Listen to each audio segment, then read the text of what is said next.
Today, folks, I'm incredibly privileged to say that my TFSA has actually outperformed the S&P 500 in 2024. This tax-sheltered account allows you to generate dividends, capital gains, tax-free, in perpetuity for the rest of your life without it affecting your tax bracket, even when you pull this money out to spend. It is one of the most beautiful things ever, and I want to talk about my dividend ETFs in here, one in particular, VDY, including my strategy building this ETF out into 2025 and including some individual stocks that I need your help with picking. Now, I've been very fortunate because I actually used this account to help purchase a condo here in Toronto back in 2023, which caused this kind of flatlining effect where I didn't get any gains. But as soon as I was able to reinvest in this account, we had so much luck through 2024. I have total gains in this account of 231.45% as of the end of December. The S&P is only up 143.87%. Keep in mind, I opened this account in June of 2017.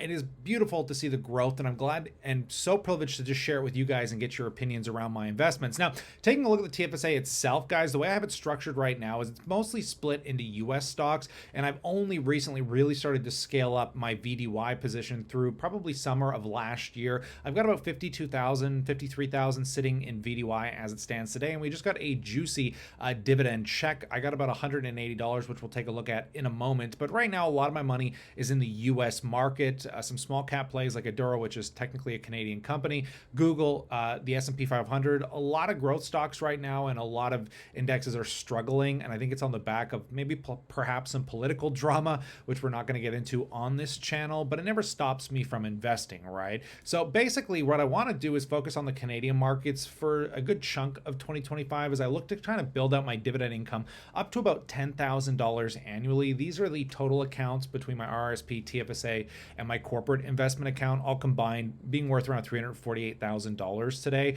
And there's that juicy check we got for about $181 with that 50 grand I have in VDY. But as you can see, VDY is pretty much of one of my smallest positions in my portfolio right now. And I am looking at kind of scaling that up a little bit, trying to get it to about 20% of the portfolio, meaning I got to get about $100,000 in there, but I might pair it with some other individual stocks that I'm going to talk about in the latter half of this video. So if you're on a path to financial independence, if you damn well one day want to retire early, go hit that subscribe, join me on that journey. And if you like my portfolio tracker to help bring all your accounts into one place, come over to kylelivingston.com. Link is in the description below. My portfolio trackers are really cheap. You can even use them on your phone now, very easy to access.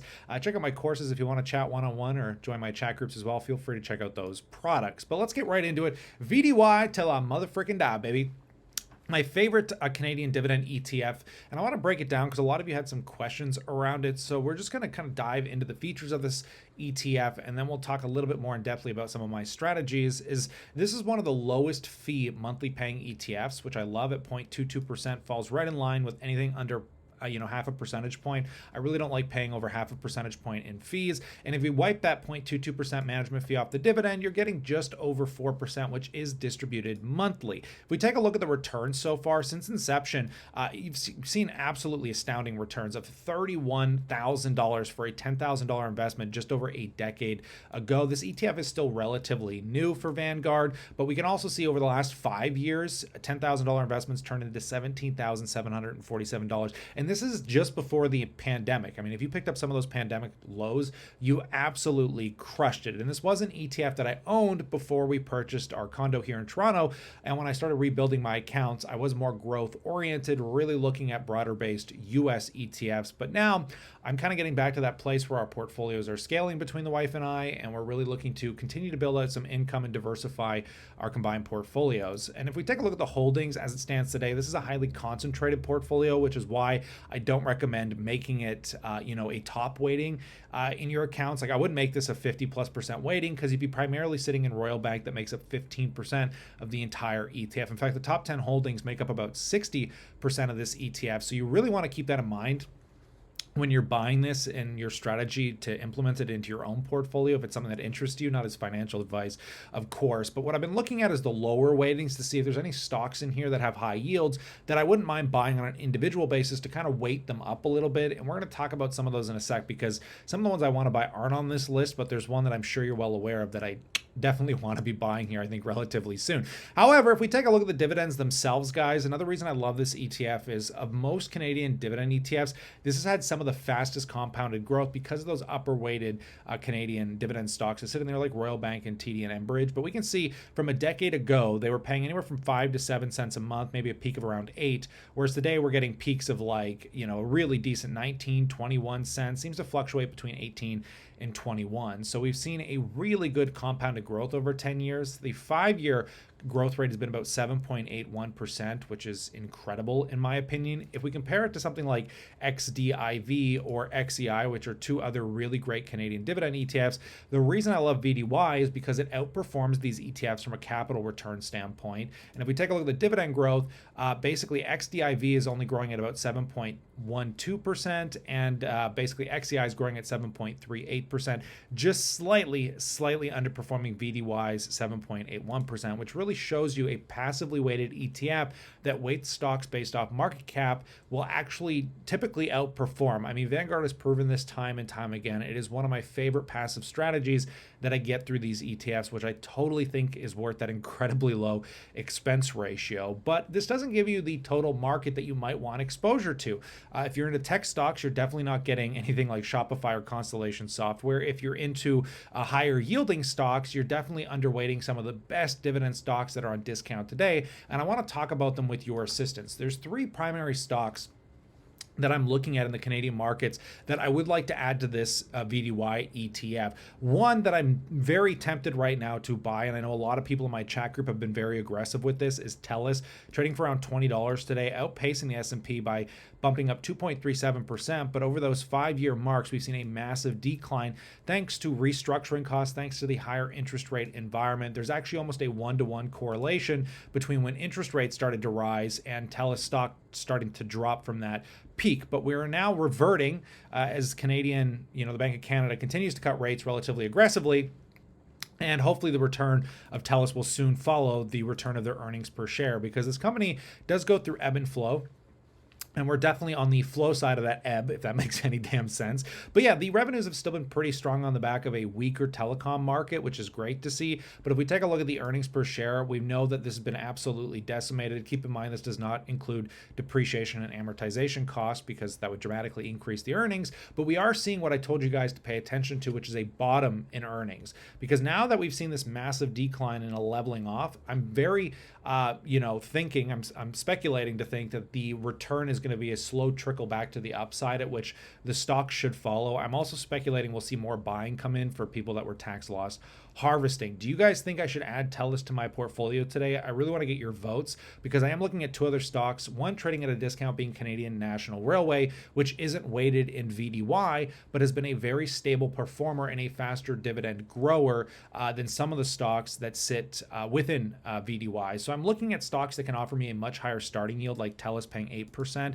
Even if they cut it, it'll still be substantially high. And I personally do not think they're going to cut it, but I wouldn't take that as financial advice. So I could lock in an 8% yield, trying to get me closer to my goal of generating about $10,000 in dividends. I want to get back to that juicy, if we're talking 5-figure dividend income mark. I think that's a place that everyone should strive for, because it really helps supplement some income from your job. But otherwise, when we're taking a look at Canadian National Railway, the dividend's only 2.3%. The stock has been relatively suppressed, but this company continues to offer very stable revenues. Unlike some of these other companies, they do a great job at doing share buybacks. It's just a much more boring company that I think would offer highly stable returns over the long term. And right now, I think is actually trading at a relative discount to where it has been historically. So that's CNR. Now, I do want one Canadian growth stock, and you can see the trickling down of dividends. And I've talked about, everything from Hydro One to Fortis and utilities, but I do have this passion for Waste Connection, a company that's done a fabulous job at growing and is a conglomerate, a monopoly in its own right. And we take We kind of take it and underappreciate how incredible the waste system is in the Western world as it sits today. And there are only two companies, Waste Management and Waste Connection. Waste Connection has done a much better job at growing, offers a dividend that grows quite fast, and they've grown really quick through acquisitions, but I think they're going to continue to grow through the likes of what we've talked about with the Duro Clean Technologies. I'm taking a bit of a speculative bet there, but I would like to see a company like Waste Connection start taking advantage of all that waste plastic that could come into fruition over the next 5 to 10 years. So this is a company that's definitely on my radar for also great stability along CNR, and maybe TELUS for that speculative growth into the future. Now, I have been a guy that has traded a lot. As many of you know, I flip-flop around in my portfolio pretty dramatically. Traded Tesla. I've been in and out of a lot of different companies, but that has led my portfolio to this better performance than we've seen in the S&P 500. I do consider myself to be a relative good money manager. I think I've got about 10-year track record now of outperforming, and I feel like I'm moving to a place where I don't care as much about outperformance as I used to.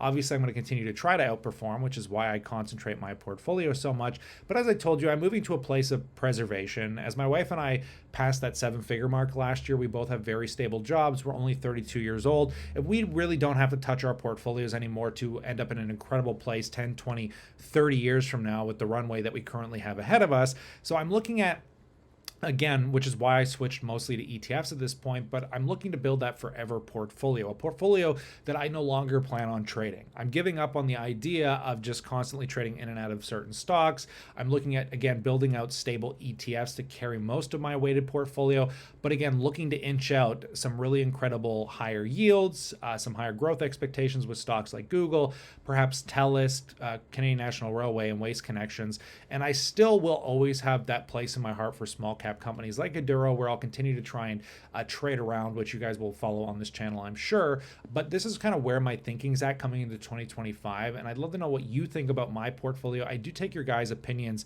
with weight. I love reading your comments, which is why I get so kind of annoyed when I see those spam comments down below, and I continue to delete them, try and manage them, but I'm always reading your comments. So let me know what you think about these stocks. What ones would you pick? How would you structure your portfolio if you were in my position? I'd love to hear about all of that in that comment section below.